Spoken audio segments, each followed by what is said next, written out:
I don't think Pete Hegseth has trouble. I think he's going to get confirmed, and I don't think anybody touched him. And really, to me, the story of the day was how some of these Democrat senators embarrassed themselves trying to. I was humiliated for some.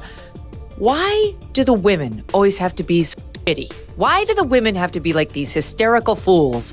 Why can't they be more dignified? There's no doubt in my mind that Pete Hegseth will be confirmed as the Secretary of Defense after his performance yesterday at the confirmation hearing with the Senate Armed Services Committee. He did an amazing job. We're going to play a clip of Megyn Kelly giving her reaction to the events of yesterday, and then I'll play some clips of him saying some stuff as well. But before we get into that, I want to remind you guys to subscribe to RTM News because it ensures YouTube that you're enjoying our videos, and in turn, they'll continually show up in your feed, and they'll push out to more people. I'm Titus. Let's get into this video. No one laid a glove on him. He's good. He's got this. I have zero doubts now that he will be confirmed. Joni Ernst was the big question mark, and she was great today. She was very nice in her questioning of him, very respectful. That's not a no vote. No way. And, you know, this is just the Senate Armed Services Committee. He'll get out of committee. But like, she was the big pivotal vote. Even if Trump is going to lose potentially McConnell, potentially Murkowski, and Collins, which now they're saying he might not. I don't think Pete Hegseth has trouble. I think he's going to get confirmed, and I don't think anybody touched him. And really, to me, the story of the day was how some of these Democrat senators embarrassed themselves trying to. I was humiliated for some. Why do the women always have to be so shitty? Why do the women have to be like these hysterical fools? Why can't they be more dignified? You know, like, you could lay gloves on him. I mean, Tim Kaine was the worst. I should say that up front. The worst, the most disgusting, I should say. But he wasn't like an hysteric. Mazie Hirono is so dumb. I can't believe she's a U.S. senator. Kristen Gillibrand was like, women can be in combat. You've hurt our feelings. It was like, oh my God. You are undermining the very cause that I know you so desperately want to promote right now. So I was embarrassed for them. I was embarrassed for my sex and how they were behaving today. Then there was Slotkin, who's the newest Democrat over on the left side. And while her background sounded impressive, she'd been with the CIA and so on, she was so annoying. Oh, I know you've genuflected. Okay, you've done your genuflection to Donald Trump. Like, everyone was just, there's a way of doing cross-examination where you don't wind up the least likable between the person you're crossing and yourself. And obviously these people, most of them haven't done it. Like, you can tell the difference. You know, like, you see a Trey Gowdy cross-examination, you think he's the man. Like, that guy knows what he's doing. You see these people try to do it, you're like, are you trying to make me hate you? Oh my.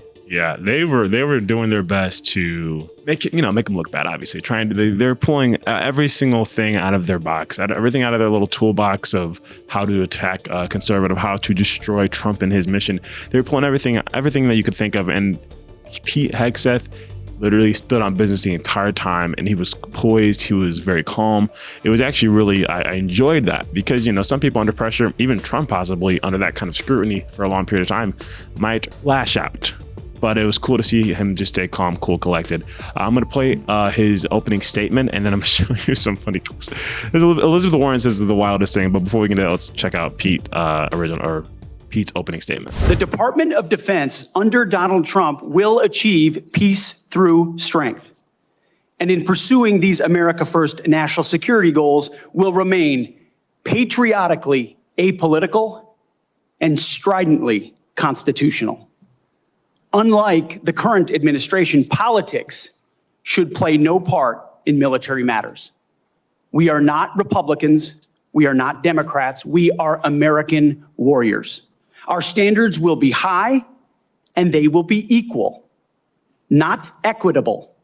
That's a very different word.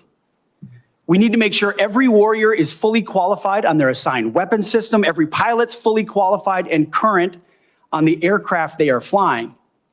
And every general or flag officer is selected for leadership or promotion purely based on performance, readiness, and merit. Leaders at all levels will be held accountable, and warfighting and lethality and the readiness of the troops and their families will be our only focus. This has been my focus ever since I first put on the uniform as a young Army ROTC cadet at Princeton University in 2001. I joined the military because I love my country and felt an obligation to defend it. I served with incredible Americans in Guantanamo Bay, in Iraq, in Afghanistan, and on the streets of Washington, D.C., many of which are with me here today. This includes enlisted soldiers I helped become American citizens, and Muslim allies I helped immigrate from Iraq and Afghanistan. Because when I took off the uniform, my mission never stopped. Now, it is true and has been acknowledged that I don't have a similar biography to defense secretaries of the last 30 years. But as President Trump also told me, we've repeatedly placed people atop the Pentagon with supposedly the right credentials, whether they are retired generals, academics, or defense contractor executives. And where has it gotten us? He believes, and I humbly agree, that it's time to give someone with dust on his boots the helm. A change agent, someone with no vested interest in certain companies or specific programs or approved narratives. My only special interest is the warfighter. Deterring wars, and if called upon, winning wars by ensuring our warriors never enter a fair fight. We let them win and we bring them home. Like many of my generation, I've been there. I've led troops in combat. I've been on patrol for days. I've pulled a trigger down range, heard bullets whiz by, flex-cuffed insurgents, called in close air support, led medevacs, dodged IEDs, pulled out dead bodies, and knelt before a battlefield cross. This is not academic for me. This is my life. I led then, and I will lead now. Ask anyone who's ever worked for me or with me. I know what I don't know. My success as a leader, and I very much look forward to discussing my organization's successes at Vets for Freedom and Concerned Veterans for America. I'm incredibly proud of the work that we've done. But my success as a leader has always been setting a clear vision, hiring people smarter and more capable than me, empowering them to succeed, holding everyone accountable, and driving toward clear metrics. Build the plan, work the plan, and then work harder than everyone else around you. I've sworn an oath to the Constitution before, and if confirmed, I will proudly do it again. This time, for the most important deployment of my life. I pledge to be a faithful partner to this committee, taking input and respecting oversight. We share the same goals: a ready, lethal military, the health and well-being of our troops, and a strong and secure America. Thank you for the time, and I look forward to your question.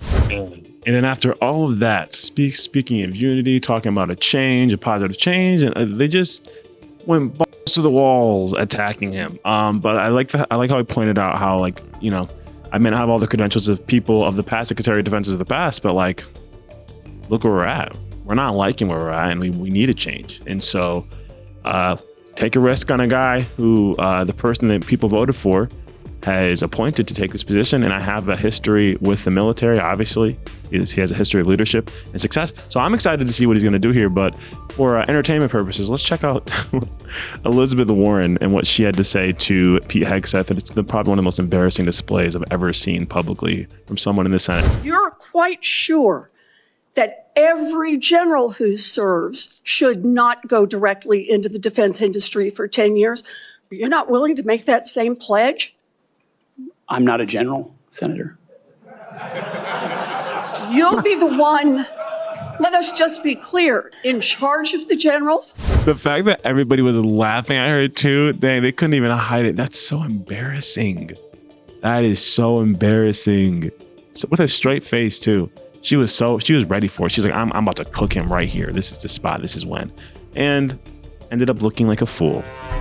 Insane. It's not even like you're not qualified. It's more of like, oh, like, let me find reasons for why you shouldn't be able to be here. Like, ask him what he's going to do.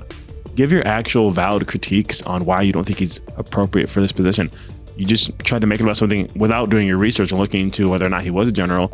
Use that as a talking point to oppose him because that's something he may have said. And he's not even a general. That's embarrassing. Embarrassing. Pocahontas. Embarrassing. Very embarrassing. But we have one more clip with Pete Hegseth talking to Senator Roger Wicker. Wicker, however you say his name, I don't know, I'm assuming it's Wicker. How the media blasted him with a smear campaign as soon as he was appointed as like a Fox News host, all this stuff. You'll see. It's actually crazy how you can't trust left-wing media. So let's check this out. It became very evident to us from the beginning that there was a coordinated smear campaign orchestrated in the media against us. That was clear from moment one. And what we knew is that it wasn't about me. Most of it was about President Donald Trump, who's had to endure the very same thing for much longer amounts of time. And he endured it in incredibly strong ways. So we, in some ways, knew it was coming. We didn't understand the depth of the dishonesty that would come with it. So from story after story in the media, left-wing media, we saw anonymous source after anonymous source based on second or third-hand accounts.